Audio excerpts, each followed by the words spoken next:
truth.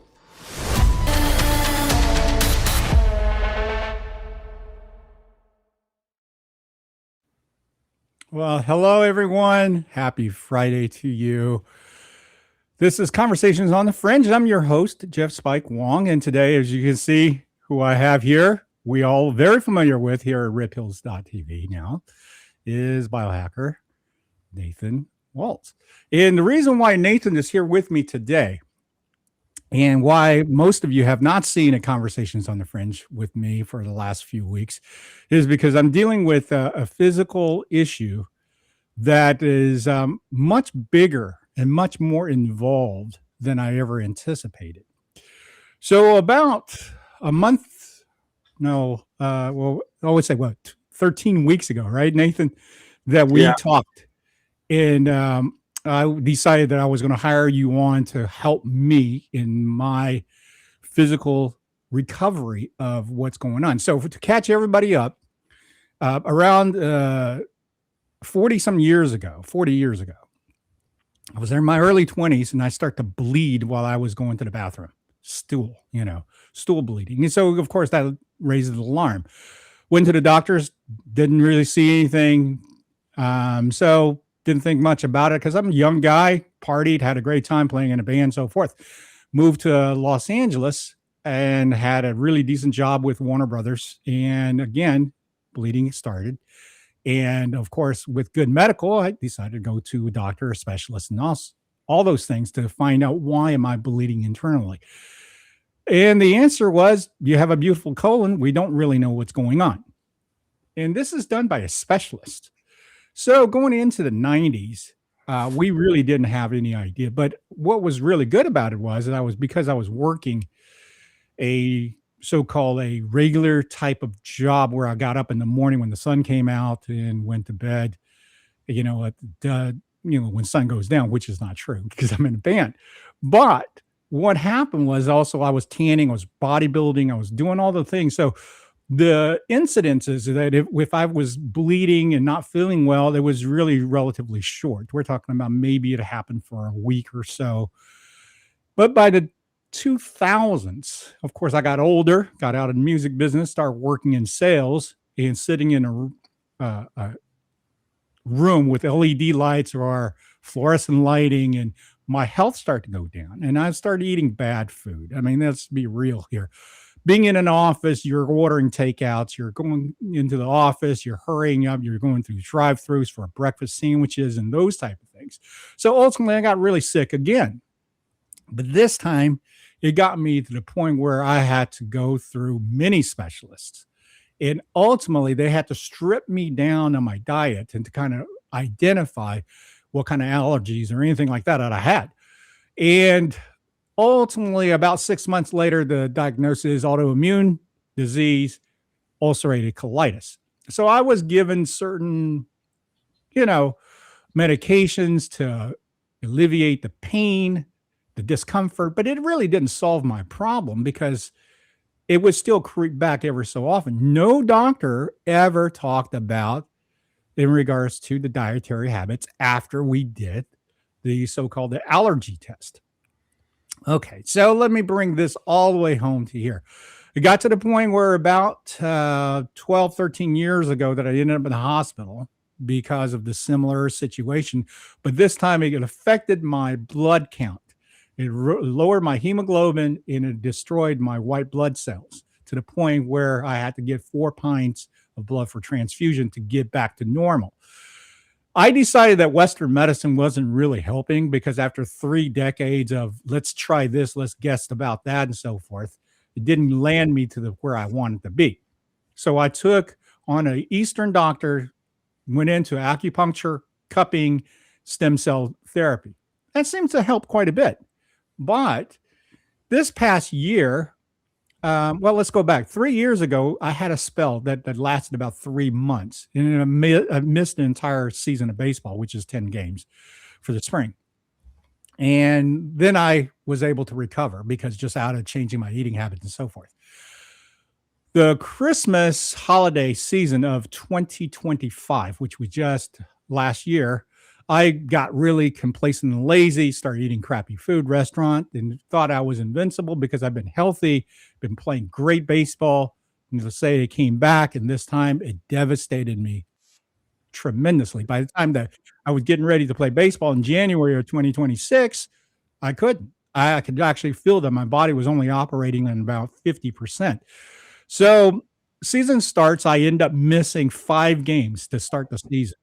And that's when at that point, talking with Nathan, I decided this is something much deeper than just what the Western medicine has been teaching us. Here, eat this, we'll manage it, we'll have our visits, and then 2-3 years down the road, as long as you're able to manage your situation, we're calling that a win, opposed to healing.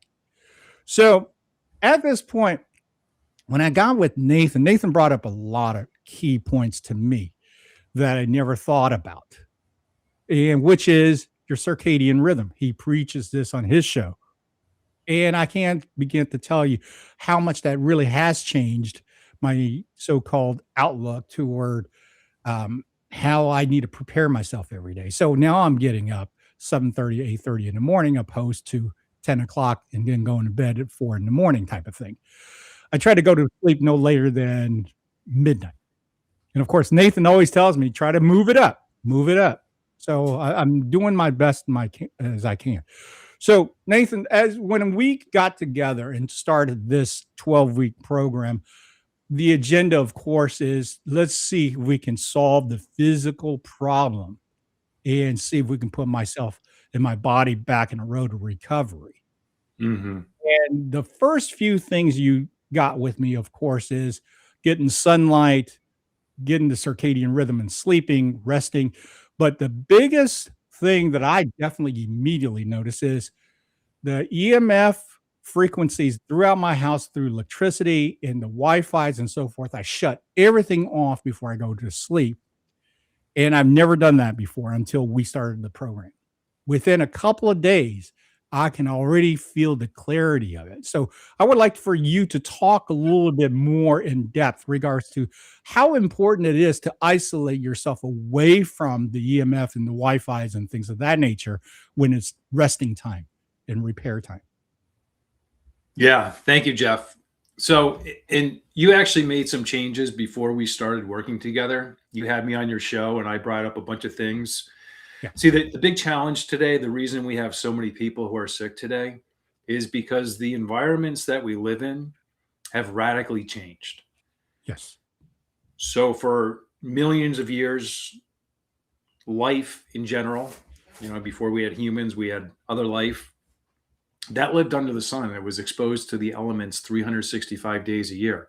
Right. And maybe a bear would live in a cave and humans would live in caves in the beginning and built some houses. But they were still very connected to the environment around them. And then in 1879, Edison released his incandescent light bulb. And shortly thereafter, homes had electricity, right? So that was a massive shift in the environment because people were never exposed to these. There are other frequencies of light. We can't see them, but our body reacts to them, even if it's below our level of perception.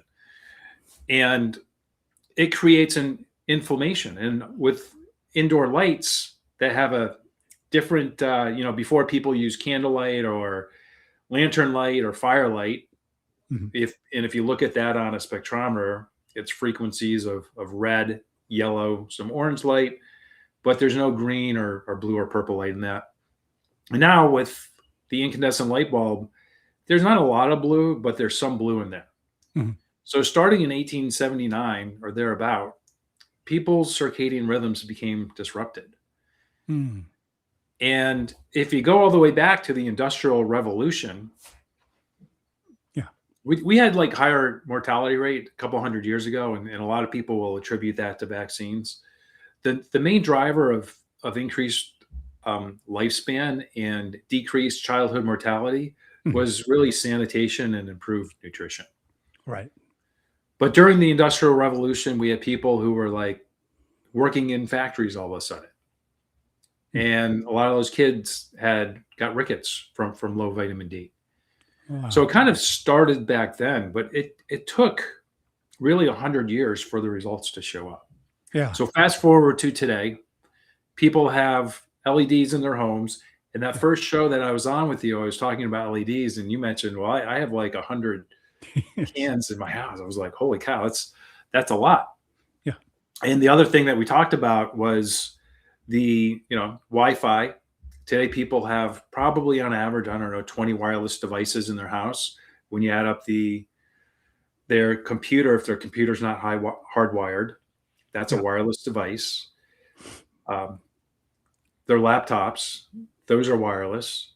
Their tablets, their phones, their TVs, their Ring doorbell, their Nest thermostat, their Alexa. Hopefully you're not using Alexa because it listens to everything you say. But my point is, people today, they have all these wireless devices, which is, whether it's on or off your printer, these things are emitting radiation. And most people aren't aware of that. Some people are sensitive to that. Like if they go in your house and you have like a lot of stuff, it hits them right away, but that's a small percentage of the population. But a lot of us, it's like the analogy of the boiling frog. Doesn't realize it's in trouble until it's too late, because it happens slowly. If you go back to the 90s, people were getting internet for the first time, but it was with AOL, it was dial-up. Right. And then each year, the data requirements to go on the internet got a little bit bigger. Yes. And then they came out with Wi-Fi, because it didn't take long for dial-up to be worthless, right? Right. So we all essentially have these cell towers in our homes, which is a Wi-Fi router, which communicates with all these other wireless devices, putting off a lot of radiation. But that radiation creates inflammation. So now we're bathed in a 24/7 source of inflammation. So right off the bat, you reduce that source of inflammation. One, you made some changes with your light bulbs. Yep. So you improved that spectrum in your house. You made it more similar to sunlight. Yeah. And you reduced the wireless radiation you were getting. And you responded to that pretty quick. So that was the starting point, right? Yes.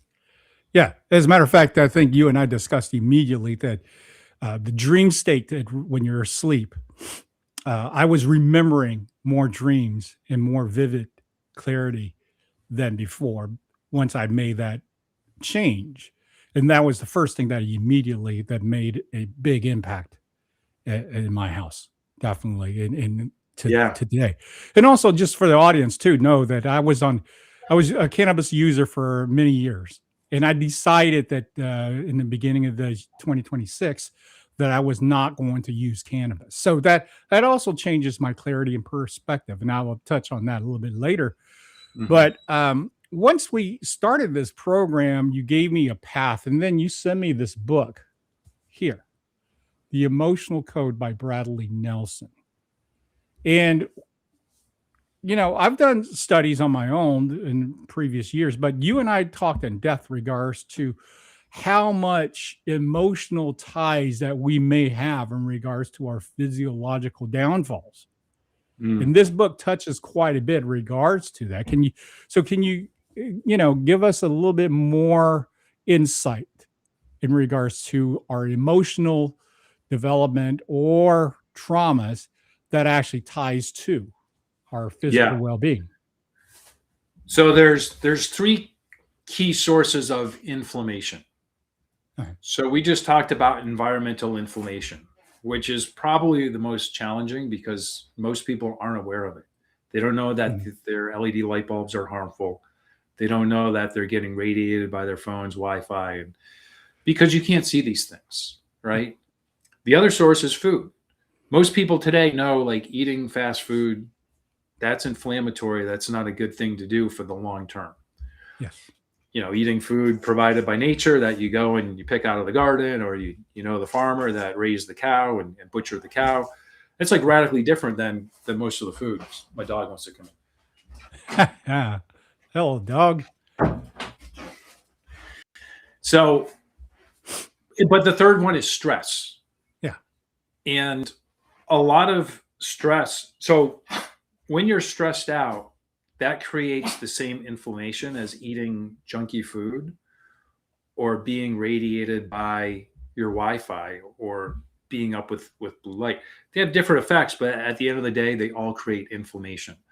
When we have inflammation, that impairs our body's energy production. Yeah.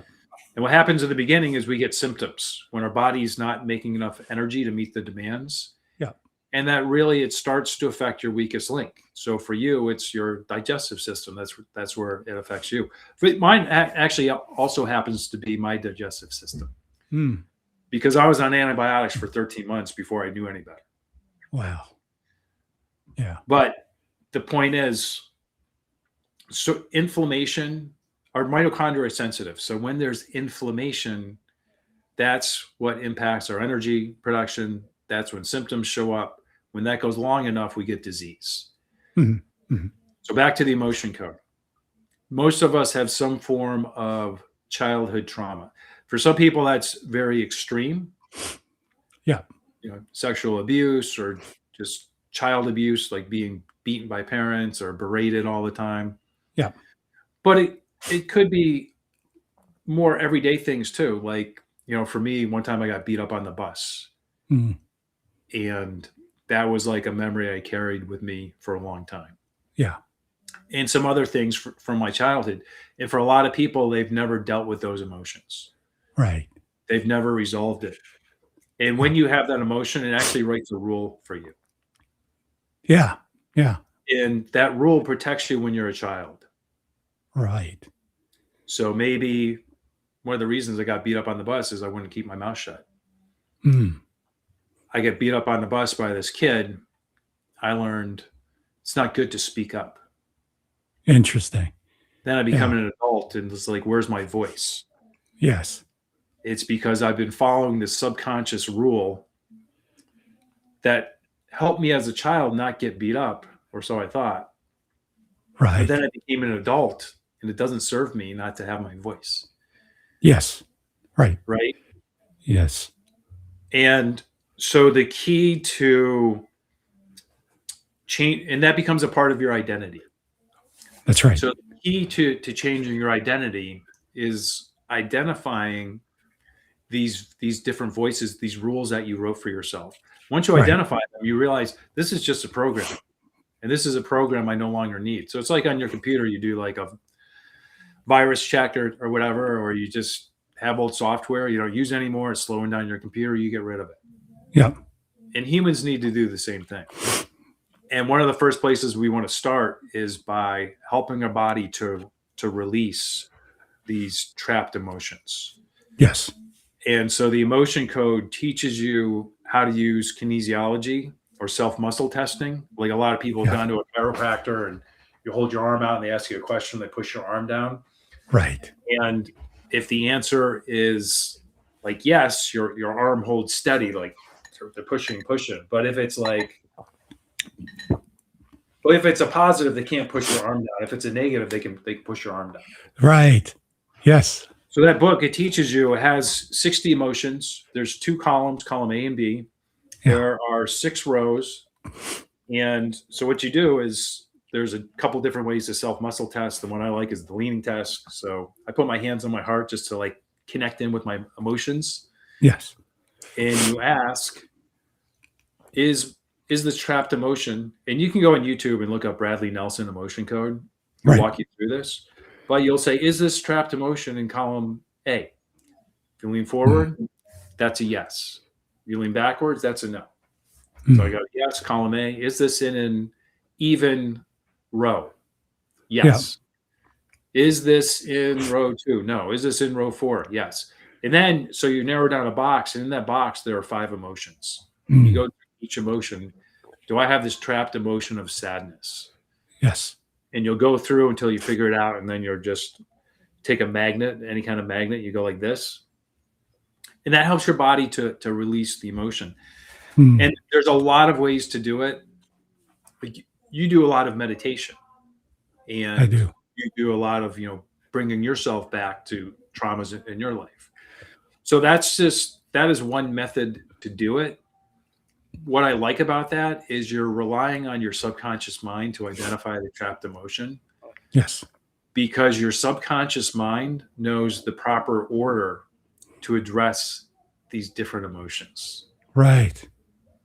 Yes. And as we, it's kind of going back to what happened to you last December. Mm-hmm. Our foundation can only handle so much stress. Mm-hmm.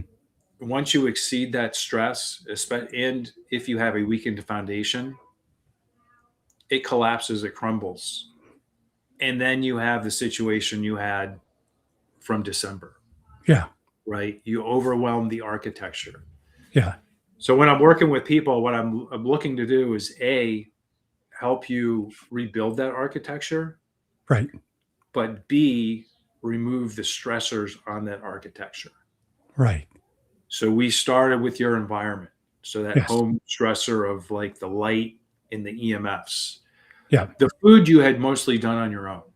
And we made a few more tweaks with the food. Yeah. Rebuilding the foundation. Sleep. Yes. Before we met each other, you were staying up till what time? Like 3, 4 in the morning? Easily. Yeah. Yeah. So you were essentially a night shift worker. Yes. We know night shift workers have 30 to 40% higher risk for cancer, diabetes, obesity. Yeah. And it's because of a disrupted circadian rhythm. And today you have a lot of people who are self-appointed night shift workers. Mm. Their job doesn't necessarily require them to be there on the night shift, but just due to their lifestyle, those are the hours that they prefer to work. Mm-hmm. Mm-hmm. So after we made some improvements to your environment, we wanted to improve your sleep, because sleep, your body does this thing called autophagy, which is cellular repair. Mm-hmm. So there's apoptosis, which the cell is so damaged. So we'll do a car analogy. Let's say you're in traffic and you get rear-ended and the car behind you is going 5 miles per hour. Right. Used to be not a super expensive repair. Now it's probably going to cost you $2-3 just for like a minor fender bender, but you can fix your car. Yeah. Right. Yes. So let's say you're going 65 miles per hour and you veer off the road and hit a tree. Like your car is totaled. Right. That's apoptosis. They just get rid of the cell and they create a new cell. Hmm. Autophagy is like, all right, we've got this fender bender, we can fix it. But a majority of that happens in sleep, but not just sleep, deep sleep. Yeah. So you had a very good signal that you were making some good changes because your dreaming came back. You have 4 stages of sleep and then REM. Yes. Yes. A lot of people can spend 8 hours in bed and they're sleeping, but if you're not spending enough time in stage 3, 4 in REM, you're not getting restorative sleep. Your body's not doing autophagy. It's not doing that cellular repair. Your brain has a glymphatic system, which is it clears waste and toxins. That happens in deep sleep. And most people know that blue light disrupts melatonin. Right. But wireless radiation does as well. Yeah. So you can have better light bulbs in your home. You can turn off all the light bulbs once the sun sets and wear your blue blockers. But if you're still getting bombarded with Wi-Fi or your phone's on your nightstand or your Wi-Fi router is the room over. Yeah. You have a smart meter right outside your bedroom. Yeah. You have a security system with a wireless camera outside your bedroom. Any of these things we mentioned before, that's impacting your melatonin as well. Sure. And then you're not getting into that deep restorative sleep. And you get super frustrated. You're like, all right, I'm sleeping the 8 hours, from 6. I still wake up exhausted. I'm not getting better. Yeah. So you had a very good shift. You went from 3 or 4 to 11:30, 12. Yeah. And as you confessed before, there's still some room for improvement. Yeah. As you continue to, and I think the way you went about it was smart. It's not practical for most people to shift their sleep from 3 a.m. to 9 p.m. It's just too big a change for the body, and you lie there in bed and you're tossing and turning. That's right. You get frustrated because you're You might be there for a couple hours till you fall asleep. Yes. And that's not sustainable. So you did, I think in the beginning, you kind of went way back, and then it just proved to not, your body wasn't ready to adapt. Right. And then you went to dial it back a couple hours. And so you've kind of been progressing that way. Right. The thing is, before I go to sleep, I put on hypnosis recordings because my wife, Kat, is a hypnotherapist. Mhm. So I had a physical repair program that she customized for me, and I would put that on. And the clarity of it is just, like I said, once we remove the Wi-Fi, the Bluetooth, the EMF frequencies, literally with the meter that you recommend to get and check the house and so forth, it was relatively clean when we were ready to go to sleep for the first time in probably the existence of when we start to installing, Wi-Fi in the house. The combinations of several things brought me to this place, which is about the second to third week of the program. I'm laying in bed, and there's days that my stomach is really wreaking havoc. So that means that I'm sleeping maybe an hour at a time. Then I have to get up and go to the bathroom because of the loose stool and things of that nature. And there was a period of time that I'm just questioning to myself, why am I going through this? And why is this thing never leaving? In other words, it's been with me since my early 20s. It ever so often it comes back, but yet as I got older, it came back more frequent and it came back and stayed longer. Why? What's going on? Interestingly, and we're going to take a big shift here. And I want the red pilled audience to kind of understand this. As I'm sitting here telling you this story, I am still not 100% by any stretch of means. For instance, because my blood count and hemoglobin is so low, I just want to lay down and go to sleep all the time. This is the reason why I haven't done any conversations on the Fringe, because I just don't have the energy for it. And this is coming from a guy that was playing baseball 5 to 8 innings catching in a 90 degrees weather. So it is a big 180 degree shift. So one day I'm laying in bed and I woke up after the first awakening, probably around 1 o'clock. And I noticed that I'm just sitting there and 1,000 thoughts is going through my brain. So I'm trying to do my breathing exercises and everything to slow it down, to calm myself down, to bring back to what's all going on. And this is where the first epiphany that came to me that blew my mind. And this epiphany was 1986. Now, we were taught, of course, in this society, when you're sick, you're just, dealing with physiological, like what we talked in the beginning. We've never really talked about anything else on the parameter of the esoterics, mystics, or anything like this, because all this just was given to us as maybe Hollywood story, fairy tale, woo-woo. None of this really pertains as in real life. However, within the last decade, even more so since 2020, the Great Awakening, we're all starting to recognize that there's a whole shitload of stuff out there that influences every moment of us alive. So 1986, what actually happened in 1986? I'm going to share this real quick with everyone so you can understand what happened. 1986, I joined a band that was on the up and up. When we're talking about heavy metal magazines, that back then in those days was underground publications throughout Europe, throughout East Coast and so forth. And we were picking up momentum along with the big four, which is Metallica, Anthrax, Slayer, and Megadeth wasn't there yet. But there was quite a few other bands that was coming up. And I thought this was it. I thought this was the big movement. And I was teaching in a music store. I was just getting into my 20s and been a big Steve Vai fan. For those of you who are not sure who Steve Vai is, he played with Frank Zappa as a teenager into his early 20s. Then it became Alcatraz, David Lee Roth, and so forth. But when Steve was on his own right out of Frank Zappa's group. He was doing private lessons. He was very much into the mystics. Akashic Record was the name of his label.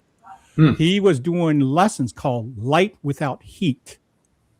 So he was talking about going to the Bodhi Tree, which is an esoteric bookstore in West LA. And I followed him very close because I was already infiltrated with magic with Jimmy Page of Led Zeppelin. And all of a sudden now my other guitar hero, which I've discovered in 1984, Steve Vai, is into it. So this opens up even a bigger door. 1986, the movie comes out, Crossroads, with Ralph Macchio and Steve Vai being the guitar player that was going to cut heads in the showdown of selling your soul to become an immortal legendary musician. That started a conversation in the music store with me and a bunch of local guys, guitar players. You know, back in the days when guitar players hung out at music stores and talked to each other. There was one guy named, I'm going to call him the Big E. And him and I got into talking about the esoterics and so forth. And he obviously had a fascination with magic, and so, as well as I did. And we both came to a conclusion, yeah, we would sell our soul to make it in the business, to become iconic, legendary. Now, while that sounds pretty goofy and fantasy and so forth, mind you, later on that year, I was in my mom's house in my old bedroom, and I made the verbal pact out loud, selling my soul to become who I became. So immediately within that year, I was relieved of my duty in that band. That year later on, I also have my divorce to my first wife. Things were falling apart, opposed to getting better. And I never even dawned on me that I brought in negative energy with this pack. Now, to give you the other side of the coin, the Big E, who also did this, ended up being shot by his ex-wife and became confined to a wheelchair for the rest of his life. So don't ever play with black, dark energy. It is not for the faint of heart. It is not a joke. And if you embraced it like I did and said, come on, bring it, I will give you my soul to be this. So that is also the same year that I started to bleed. And I never knew any of this was correlated until the second, third week of our session. So, of course, I woke up with this, that later on, after 4 or 5 hours of tossing and turning and just playing through this in my mind, I'm like, holy crap. Well, how am I going to fix this? Who do I know who actually know way more than black magic, esoteric, and mysticisms than I do? Of course, it's Josh Reed, right? So I pick up the phone, I text him and say, hey, you got time? I need to talk to you, man. So Josh is gracious, and he's such a great guy. You know, he's so knowledgeable, and he's such a good friend. And Josh goes, yeah, call me. I got time. And we talked, and I'm going, do I need to do some kind of a closing ritual?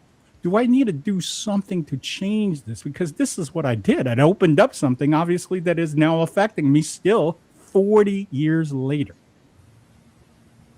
And he gave me a process of empowerment. He gave me a meditation directive that actually took me back to transmutation of 1986 to change the entire intention of my power, my focus, and take the timeline of that transmute energy and then live that and come back into 40 years in the future.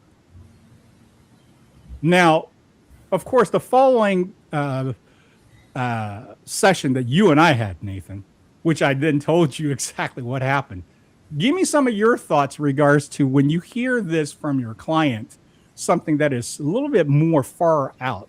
How do you react, and how does that play to the things you know about?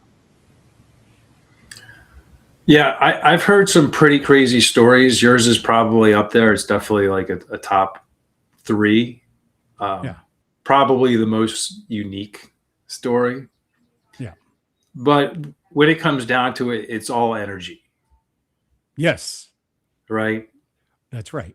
At the end of the day, I'm trying to move people to connect with the energy of the universe, Yeah, of God, of higher vibrations. yeah, And a lot of people who suffer from traumatic events in their life are pulled down with lower vibration energy.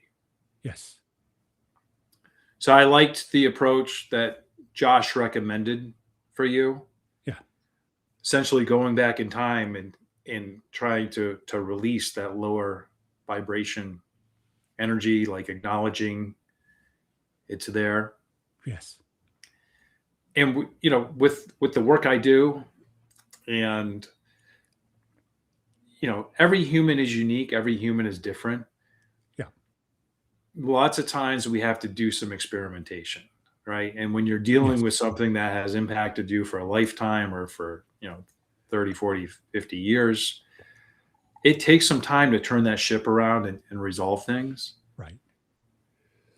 So I admired your courage for being willing to look back at that time in your life and Right. admit I made a pretty big mistake here, Yes. but I'm going to also figure out how I can make it better Right. and how I can right this ship. Yeah. Yeah.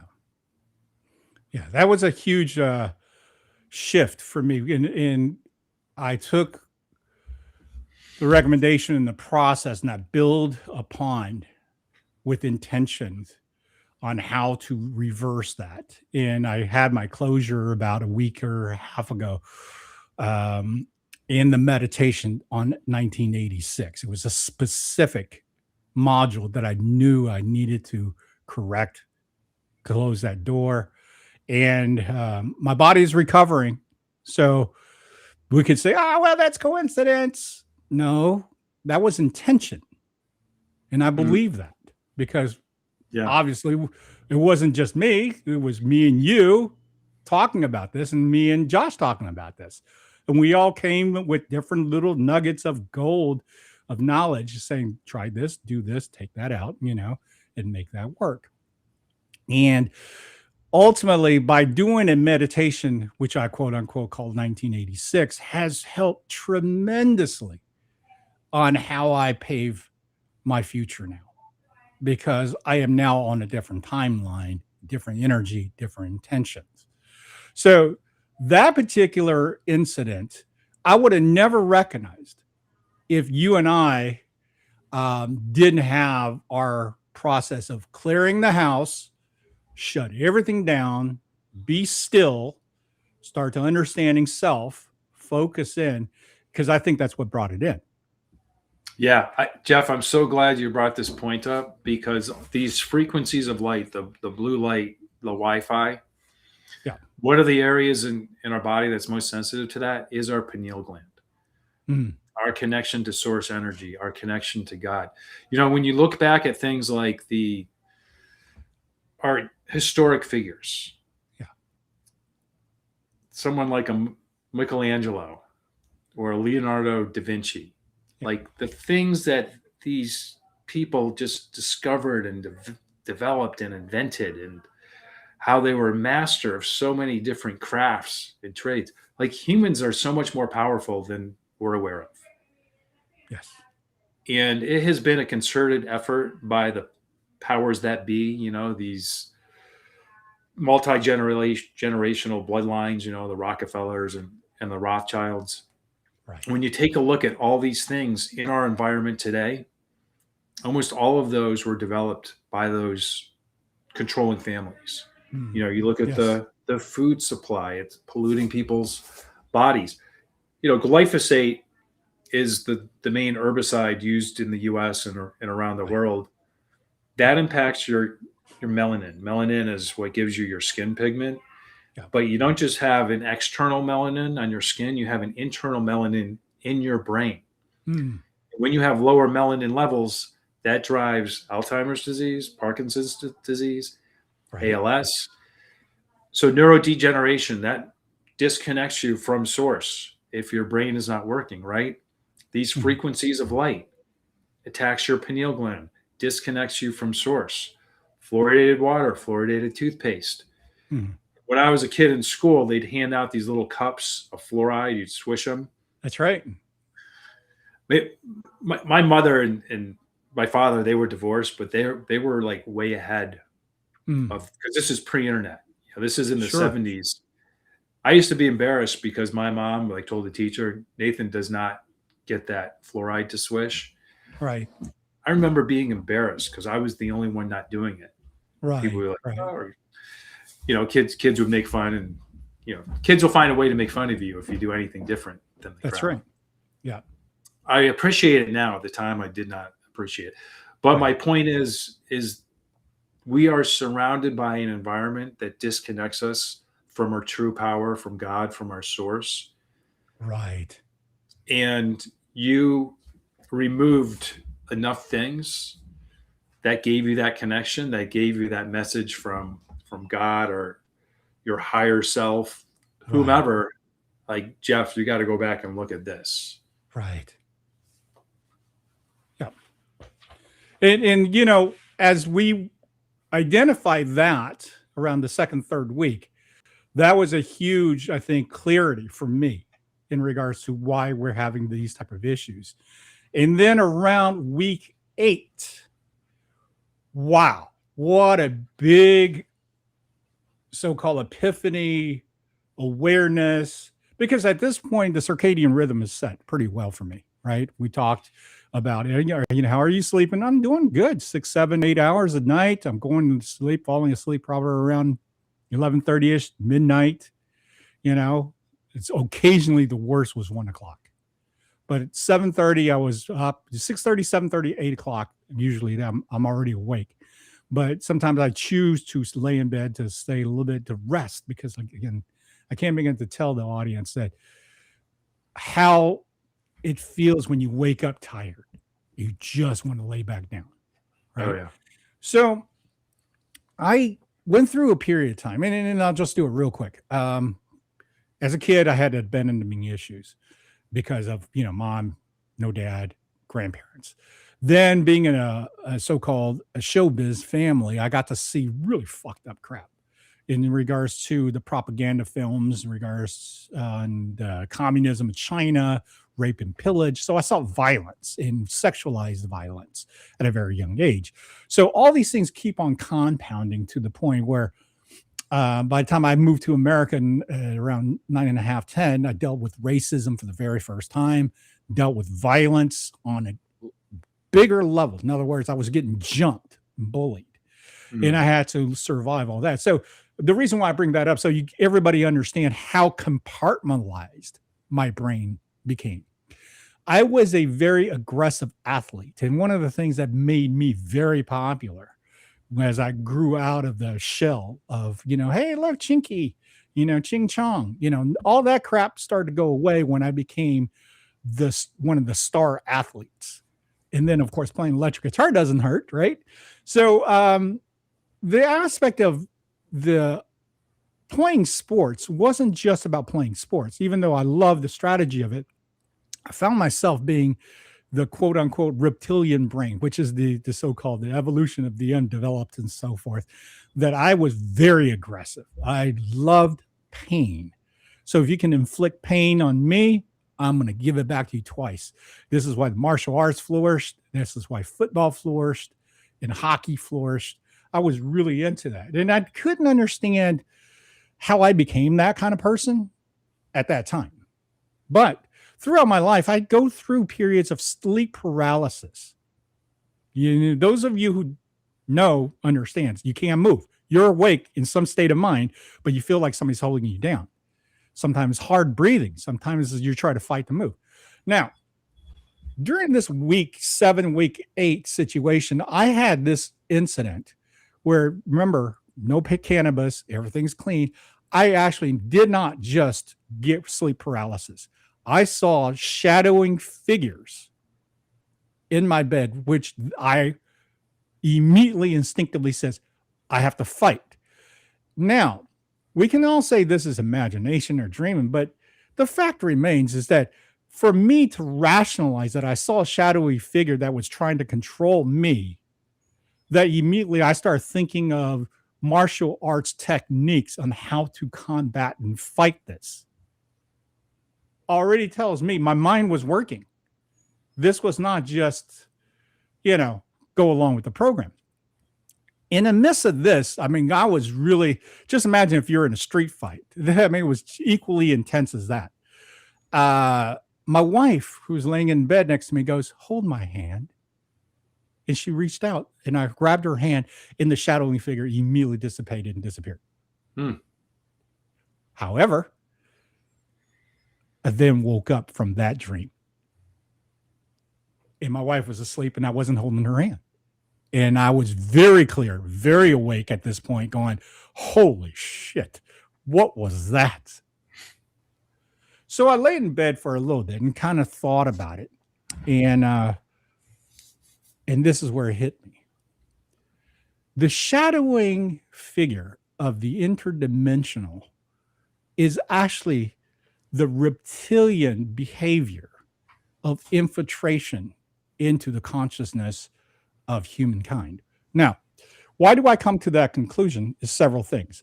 One is that folks who's been around anything in talking about reptilian and so forth and have enough proof to it knows this isn't a joke. Reptilians have supposedly been the native of this planet for hundreds of thousands of years long before us. Anunnaki came down, hybrided, brought and made humanoids for everybody to use. Let's just leave it at that for right now. For me, at this point where I'm getting the shadowy figure, where I have the aggression, you got to remember the history of the reptilian also come from the Draco system. They're a warrior race. They're dominating, conquering mindsets. So they're very much an expansive takeover attitude.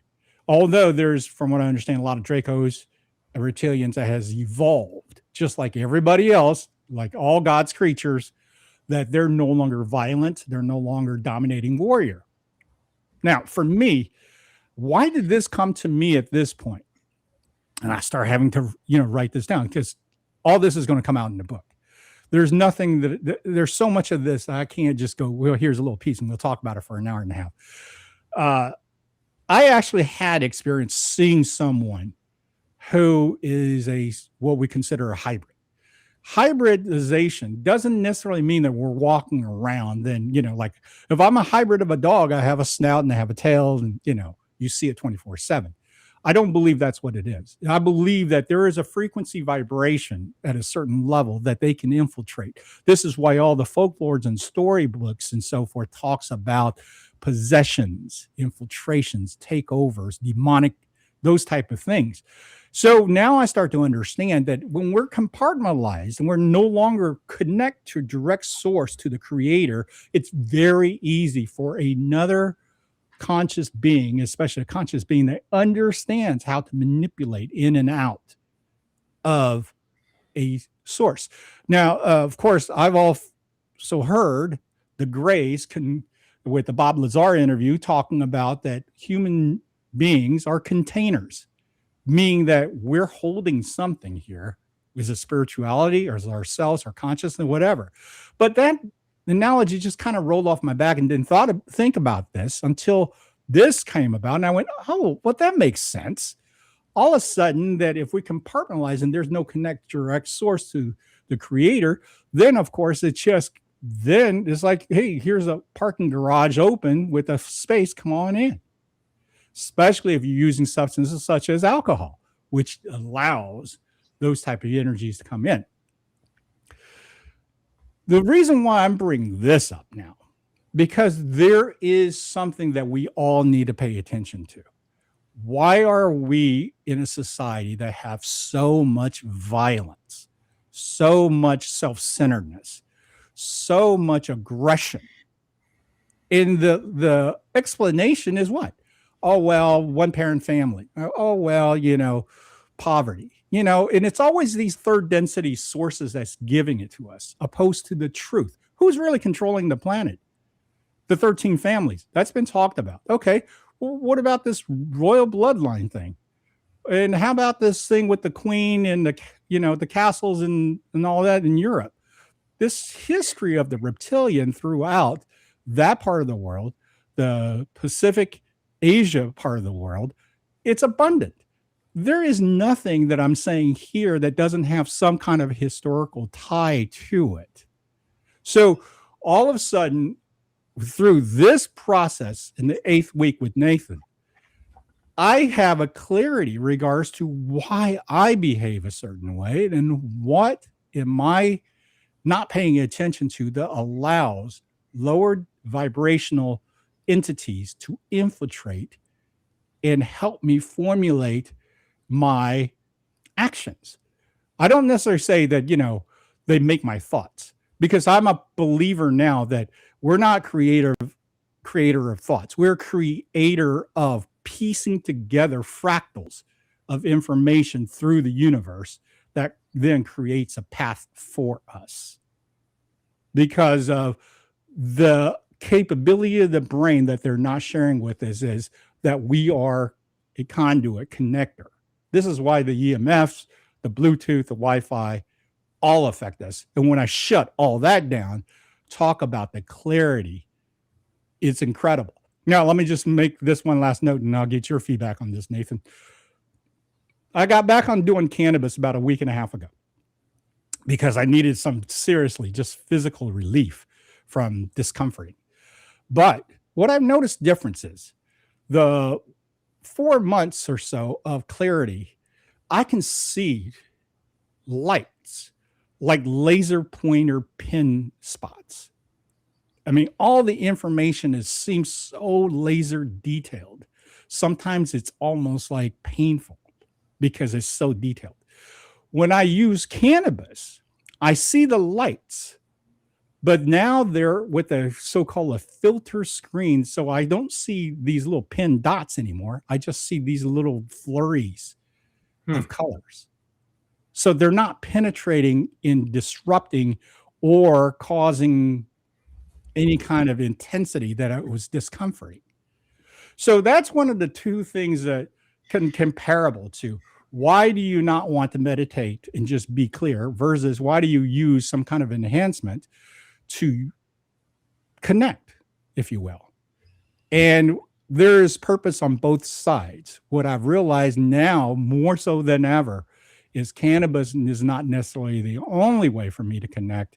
It is not necessarily the clearest way to connect, but it is definitely a way to soften certain things.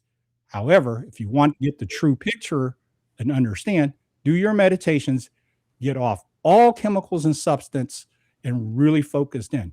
Once you do that for 3-4 months, you're going to also now receive information that you just never really thought about or had any instinct or any indication that you even wanted to go there until it's right there in front of you. And it's not just in a little bowl, it's in a big freaking platter going, check this out. This is what's been going on.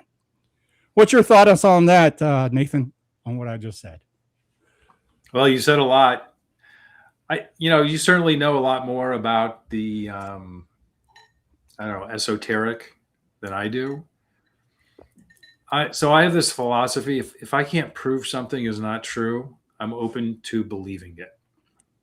Yeah. There's a lot of possibilities, kind of going back to what you said a little while ago, like at a young age, you were exposed to some pretty violent films and like pornography.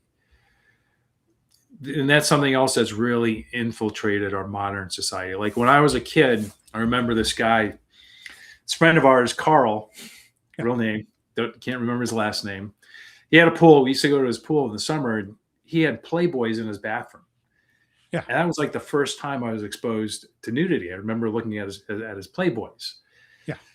And one time, me and my friends, we found this like stash of dirty magazines that was like 10 levels up from Playboy. It showed like everything, right?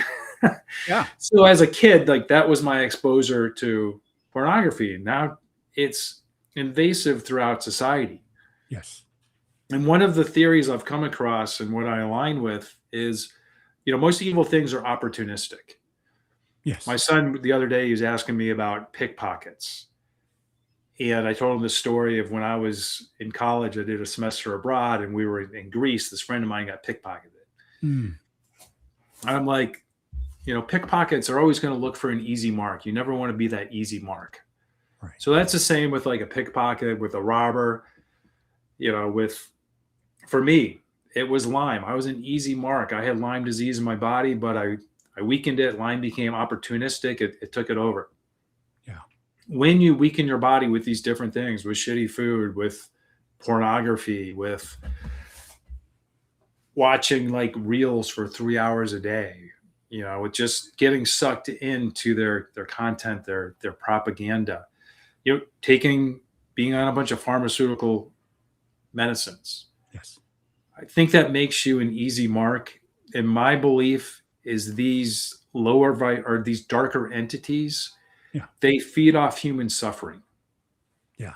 So these families intentionally, they create this suffering. They want a majority of people just kind of scraping by. Right. You're feeding the system. You're paying your $1,500, $2,000 a month health insurance. And in return, by the time you're 60, you're on 8 to 12 different medications. Yeah. Right.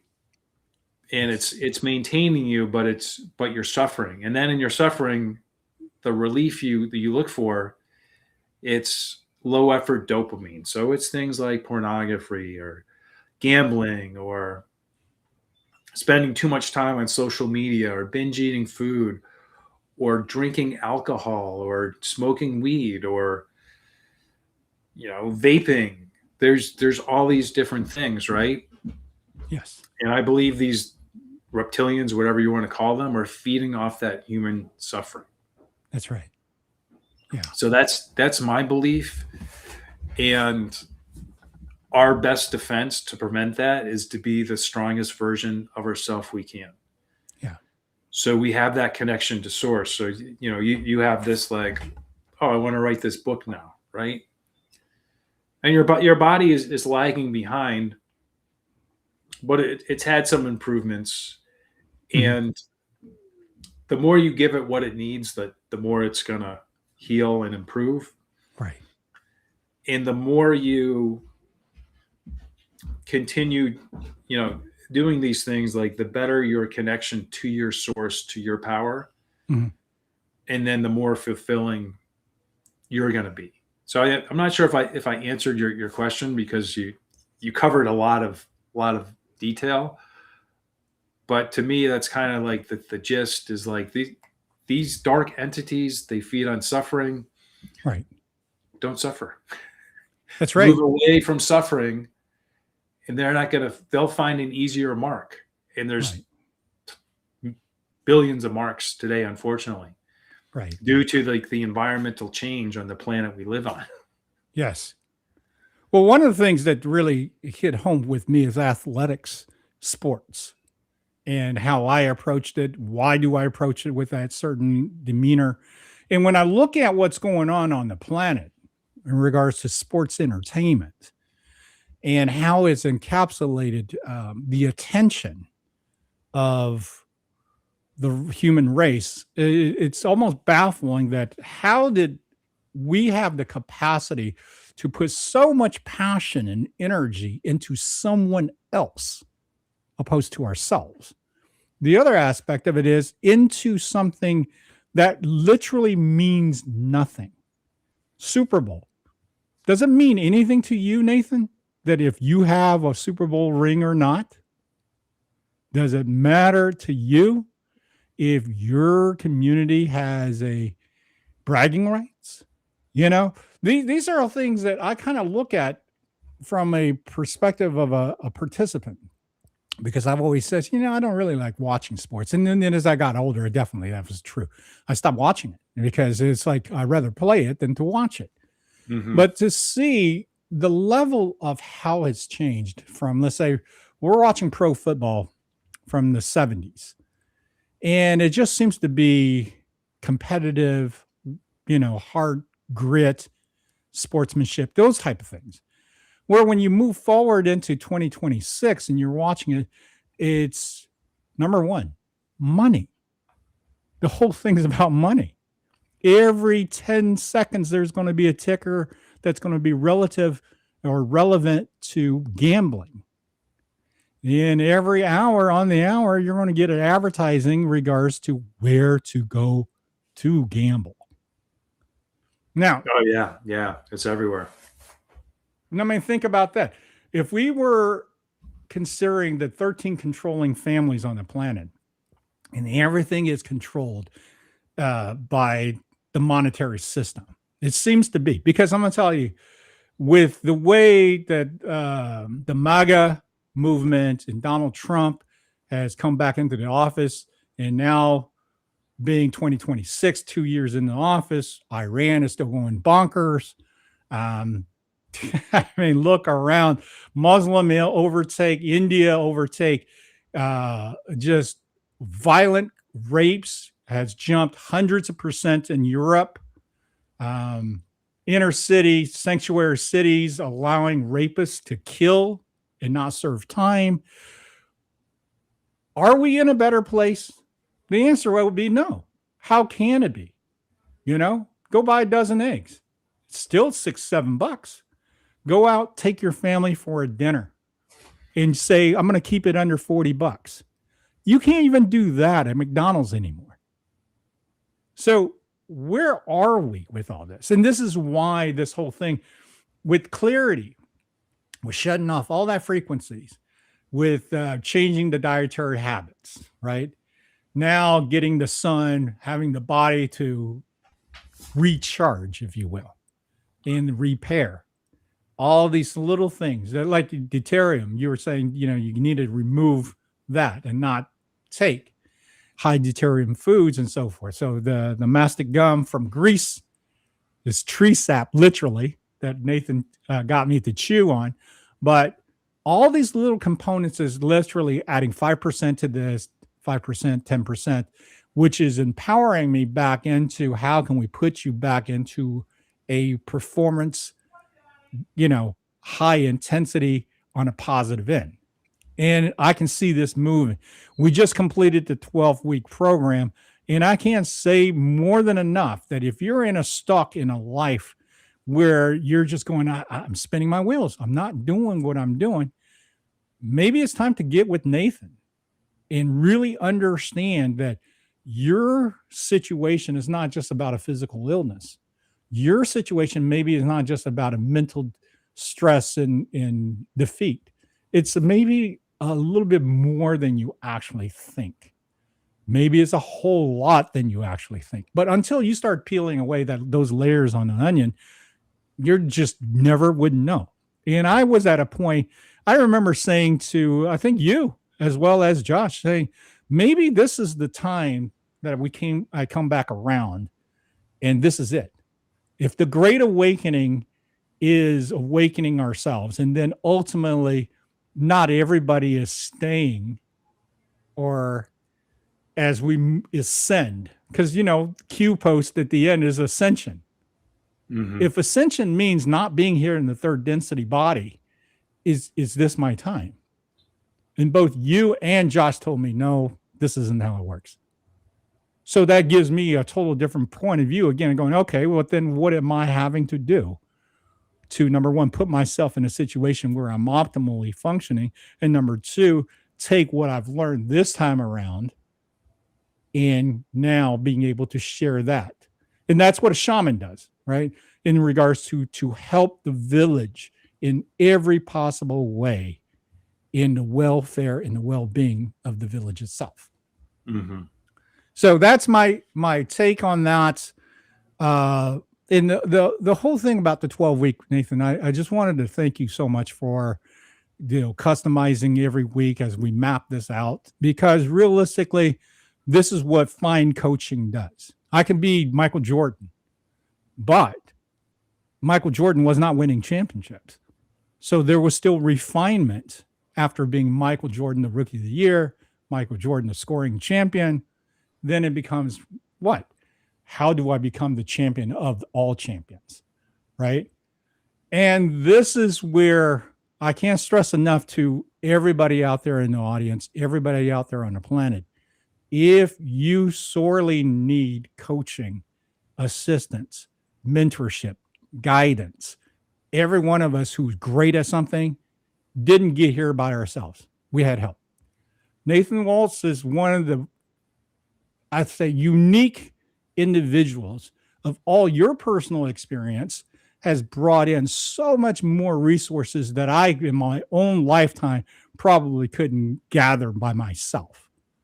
So I want to thank you for the 12-week program. I think it's fantastic. This is the reason why I mustered up enough energy to make sure that I was going to talk to the Conversations audience and kind of share this story.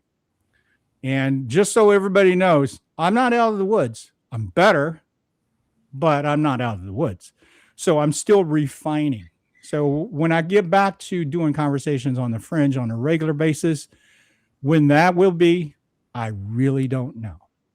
But I want to thank you for participating into this in regards to hearing this story with me and Nathan in this whole 12-week program and what it actually brought out.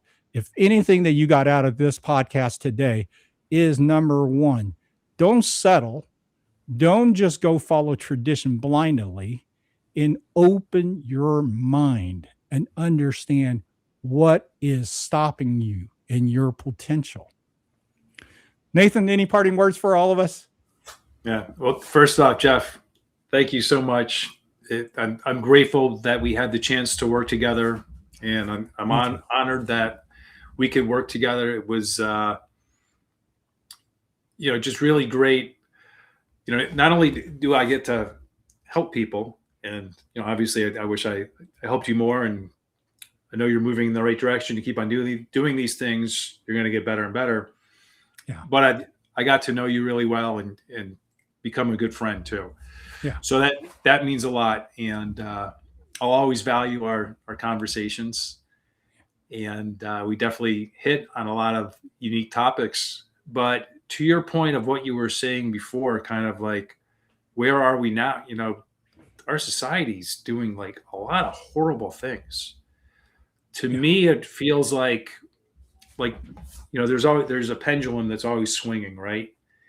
Yes. And one swing could be a lifetime. Yeah. To me, it feels like the pendulum is swinging in the other direction. And if you think back to when Charlie Kirk got assassinated, right, the response to that, you had some people making videos, these kind of crazed people celebrating that. But if you remember the number of people who turned to God and made a commitment to changing their life and getting on a better path, it felt like a massive jump. And now since then, it feels like we've taken some steps back. Yeah. I still think we're ahead of where we were. If you remember, we talked about the map of consciousness by Dr. David Hawkins. Okay. So remember, what I'm talking about, that the list of emotions, it goes from like 0 to 1,000. Yeah. So the lowest vibration emotions are like shame and guilt. Yeah. And if you think about everything that is fired at us, it's all to create shame and guilt. And then fear is like a few steps higher. But at 200, you have courage. Right. So if your vibration is at 200 or higher, you're growing as a human and as a soul. If it's below 200, you're devolving. You're moving in the wrong direction. Now, it's not exponential. It's not integrative. It's a logarithmic scale. So like 205 is like way, way ahead of like 150. So while we have like a lot of people below 200, the people above 200 are counterbalancing that. Right? So we have our individual number, then we have the collective consciousness. Right. It feels to me like the collective consciousness is growing, is evolving as souls on earth. And we're outpacing the low vibration, the evil on this earth. And if you look at what's happening in the UK, like horrible with these rape gangs. Right. It's finally getting the attention that it deserves, and you have citizens rioting in the streets, Yes. like finally going nuts about this. Like they've had enough. And I'm starting to see more signs of that around the world. Mhm. So even though it's still really dark, I Yeah. want people to have hope. And we all have a personal responsibility to raise our vibration as much as we can, so we can pull the world out of this quagmire that we're in. Yes. And continue to evolve. And there's a lot of talk of this shift from 3D to 5D, and is that going to happen at some point? I hope so. It sounds much better than we are now. Yes. Will it happen in our lifetime? I have no clue. Yeah. But all I know is the better job we do as individuals in making ourselves better, the closer we get to that point, and the closer we get to a radically different world. That's right. Are you doing a podcast this week? I am. So there's I may be doing an interview with someone who started up the Quantum Biology Foundation. Okay, awesome. There's a couple different options. We'll see. Okay. We'll see what we come up with. Awesome. So your podcast airs on Saturdays, correct? Yes. Okay. So Saturday evenings, redpills.tv. You can catch Nathan. And I'm going to tell you, I tuned in on some of your podcasts, and I think it's fantastic what you're doing, because you're bringing that awareness about health consciousness and the environment. To me, though, when you bring the attention to that, it's gold. You can't add more to the quality of life than to just be aware how your lifestyle is and your living environment is. And you taught me that from the get-go, and it has made a world of difference. So that, to me, is one of the things that made my life immediately change. And then, of course, I brought in 1986, and now it's bringing in the book, The Shadow and the Reptilian Experience. So I'm working hard at this. I hope everybody prayers up. I can be back soon to do podcast with Conversations on the Fringe. But in the meantime, I want to say thank you so much. Don't forget to share and like, subscribe, support. And, Josh is working really hard. He's bringing in your daily dose as well as other podcasts. So everybody go and support that. And, of course, Nathan's information is about the well-being of all of us. Support Nathan and his podcast. And also look at the link. You can go check him out. And with that, thank you so much, Nathan, for being on this. And I just want to thank you again. Without what we've done in the last 12 weeks, I don't think I would have got the kind of clarity I got today. And hopefully soon enough, I'll be back better than ever, more of everything in the goodness sake.